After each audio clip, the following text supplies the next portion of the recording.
Okay, so now we're going to move on to the next part of the discussion on public opinion.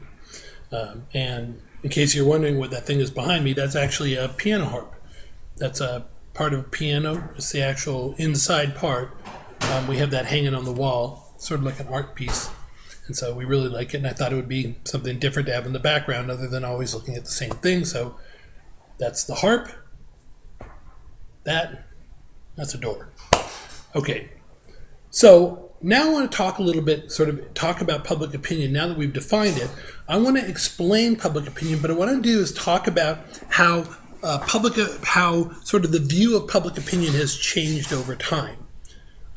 Sort of the original view and how people we'll just say back in the day, used to talk about public opinion.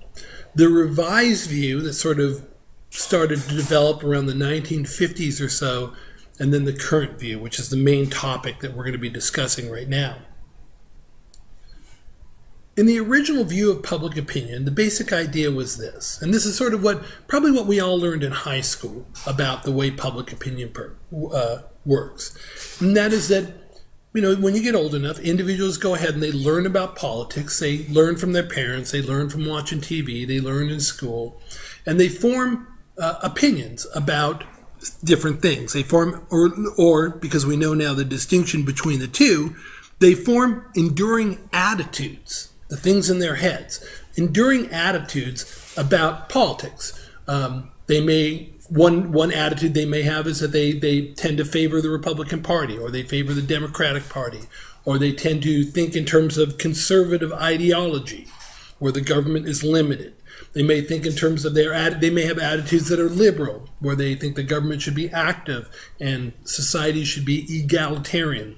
All those things. They may have attitudes towards a variety of different issues, like abortion that we talked about last time.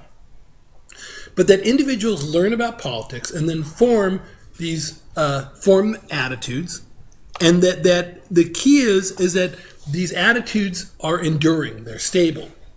Or they're enduring, that they last a long time, that somebody doesn't, when they learn about politics, they don't go ahead and say, yeah, I've thought about politics, I think about it, and I'm a Republican. And then the next day you talk to them, they go, oh, you know what, I just realized I'm a Democrat. And then the next 2 days later, they're a Republican again. The idea is that individuals have attitudes, and those attitudes, not everything stays exactly the same, but there's some consistency. For the most part, they sort of stay the same. And so, as a result, because their attitudes are more or less the same, individuals express stable opinions. What do I mean by stable opinions? Stable in that respect means that if you, for example, if you take a public opinion poll and you ask them what they think, in January, should the government be spending more, less, or the same amount on education? That if you contact them again in March and ask them the same question, if nothing major has changed, they should give you the same answer. And then if you contact them again in June, they should give you more or less the same answer. Not everybody. Some things may change. Some people's attitudes may change. But that when you learn about politics and you form attitudes, that those attitudes are enduring, and that people are supposed to have somewhat stable opinions. That if you ask them a question in time 1, time 2, and then time 3, what you're going to get are more or less stable opinions. And this is sort of the dominant view. This is probably the way that you were taught about public opinion in high school. Around the 1950s, when political scientists started looking at polls and how people responded to public opinion polls, one of the things that they noticed is that people do not have enduring attitudes about many issues, even about issues that are discussed very frequently in the news and in politics. That many individuals do not express stable opinions. That when you call them up and you ask them, should the government be spending more or less or the same amount on education?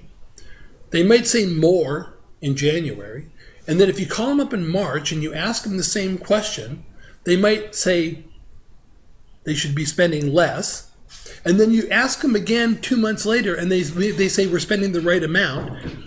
that what the researchers found is that they said that what people were doing was essentially to answer these survey questions. What they were doing is they're basically flipping a coin. They're just flipping a coin. Do you think we should be spending more or less of the same amount on education? They're like, I don't know. Flip a coin. More. We should be spending more. Now, political scientists referred to this as response instability. This idea that people's opinions change, and that's the definition you should be writing in, that there's a pattern of randomness in the way people respond to public opinion polls. That if everybody was going ahead and forming their opinions just by flipping a coin, if they were trying to decide, if you asked them a question and they just totally flipped a coin and that's how they answered survey questions, the way that survey questions were actually answered would look pretty much like it would look like if everybody was just flipping coins. And what they said was that people are just making shit up. They just don't know. They don't know what they think about something. They don't pay attention to politics that much, so they just make up an answer because they don't want to sound stupid, because they don't want to answer every question by going, I don't know, I don't know, I don't know. So they go ahead and they make up opinions. They called them doorstop opinions, because back then public opinion pollsters used to go knock on people's doors. So that was the revised view, that people have what they called back then non-attitudes. They really have no clue what they think.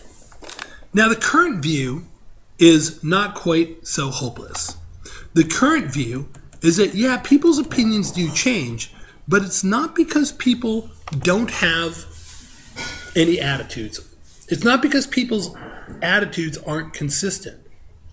That to explain this and why people's opinions might shift, I have to talk about something called the memory-based information processing model.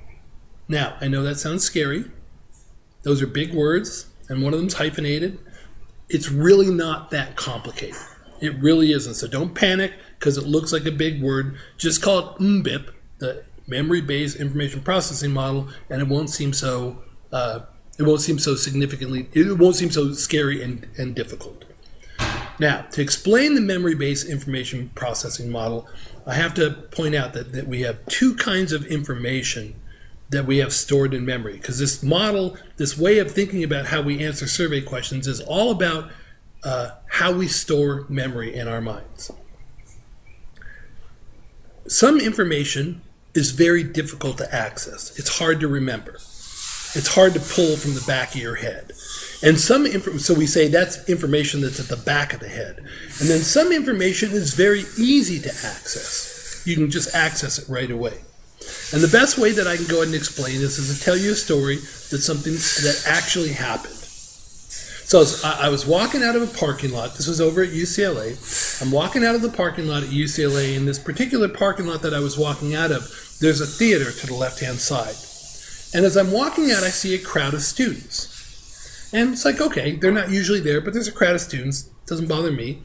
So I keep walking, but then I look and I can see in the crowd there's a student who I had in another class. And I can tell, as soon as I see the student, I can tell I like that student.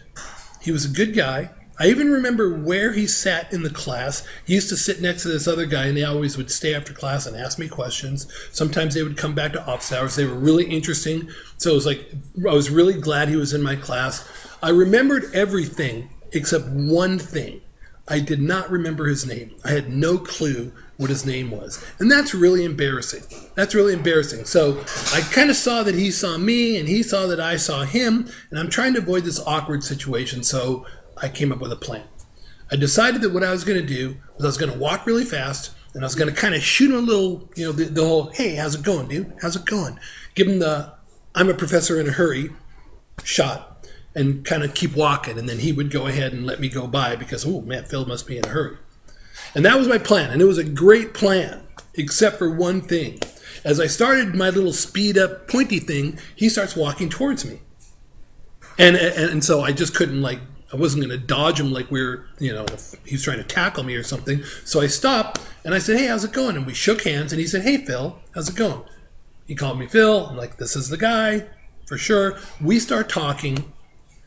I'm not even sure what we talked about because the only thing going on in my head was like, what's your name, what's your name, what's your name, what's your name? Couldn't figure out what his name was. And then he says to me, I was wondering if you could write me a letter of recommendation. Like, yeah, that's cool. So, thinking on my feet, I said, sure, because I remembered he was a good student. I said, do me a favor, send me an email and remind me. Not bad, huh? Not bad.